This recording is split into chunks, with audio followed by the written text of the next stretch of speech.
যখন চারিদিকে শুধু নোংরামি, চারিদিকে যখন শুধুই অশ্লীলতা, তখন সেখান থেকে ভালো কন্টেন্ট কিন্তু আমাদেরকেই বের করে নিতে হবে এবং ভালো কিছু দেখা, নতুন কিছু শেখা, সেটা কিন্তু আমাদের উপরেই ডিপেন্ড করছে।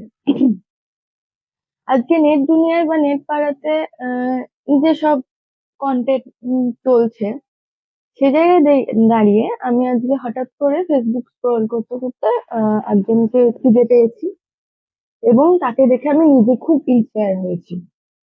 তিনি তার নিজের জীবনটাকে এত সুন্দর করে আমাদের সামনে তুলে ধরেছেন এবং আহ একটা অনবদ্য, মানে আমি দেখে জাস্ট কিছুক্ষণ ভাবলাম যে আমরা হয়তো আমাদের জীবনটাকে ঠিকঠাক ভাবে ইউজই করছি না। কারণ আমাদের কাছে এত ফেসিলিটি, এত বিলাসিতা, এত সবকিছু থাকার পরেও আমরা সেই জিনিসগুলোকে ইউজ করছি না।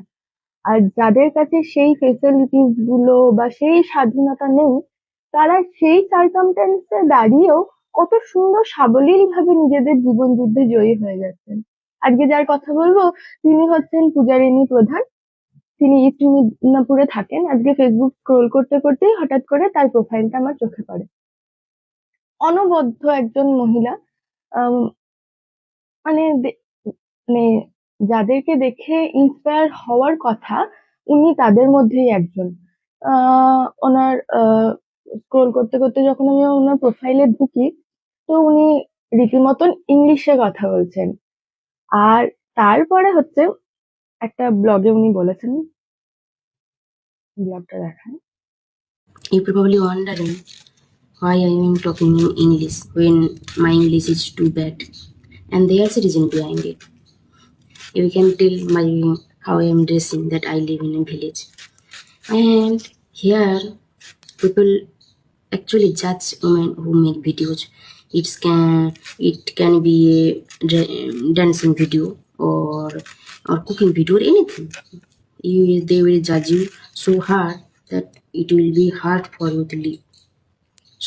So even if the video reach to someone from my village, they don't understand it because there are 90% people who don't understand English, and this is good for me. তো এই ব্লগটাতে উনি বলতে চাইছেন যে উনি ইংলিশে কেন কথা বলেন। উনি ইংলিশে কেন কথা বলেন, কারণ ওনার বাড়ির পাশে, মানে ওনার গ্রামে যারা থাকেন তারা 90% ইংলিশটা বোঝেন না। সেই কারণে তিনি ইংলিশে ব্লগিং করেন, যাতে তিনি কি বলতে চাইছেন সেটা যেন তারা না বুঝতে পারে এবং ক্যাওস তৈরি না করে। মানে তিনি কি নিয়ে কথা বলছেন না, তিনি চাইল্ড ম্যারেজ নিয়ে কথা বলছেন, তিনি পলিটিক্স নিয়ে কথা বলছেন, তিনি উইমেন রাইটস নিয়ে কথা বলছেন, তিনি কি নিয়ে কথা বলছেন না। আর সব থেকে বড় ব্যাপার যে তিনি পড়াশোনা করতে চেয়েছিলেন, অনেক রকম সার্কামস্ট্যান্সেস এর কারণে হয়তো তিনি করতে পারেননি সেই জিনিসটা, কিন্তু তিনি সেখানেই থেমে থাকেননি। তিনি তার যুদ্ধটা এখনো চালিয়ে যাচ্ছেন এবং তার ছোট্ট ছোট্ট মুহূর্তগুলো যেগুলো ভিডিওতে তুলে দেখানো, সেগুলো আমার খুব দুর্দান্ত। মানে তিনি মুভি নিয়ে ডিসকাস করছেন। How long do you think tomorrow lasts? Probably an eternity and a day. As I said, I don't give reviews for movies, I recommend movies. So today's recommendation is Eternity and a Day. সবকিছু, মানে আমরা যারা এত বিলাসিতা নিয়ে, এত সুযোগ সুবিধা, এত স্বাধীনতা পেয়েও কিছু করতে পারছি না, আমাদের মনে হয় এই যে পূজারিনী যিনি আছেন, তার কাছ থেকে আমাদের শেখাটা দরকার। আমার পক্ষ থেকে পূজারিনীকে অনেক অনেক অনেক ভালোবাসা। আরো ভিডিও এরকম বানাতে থাকুন।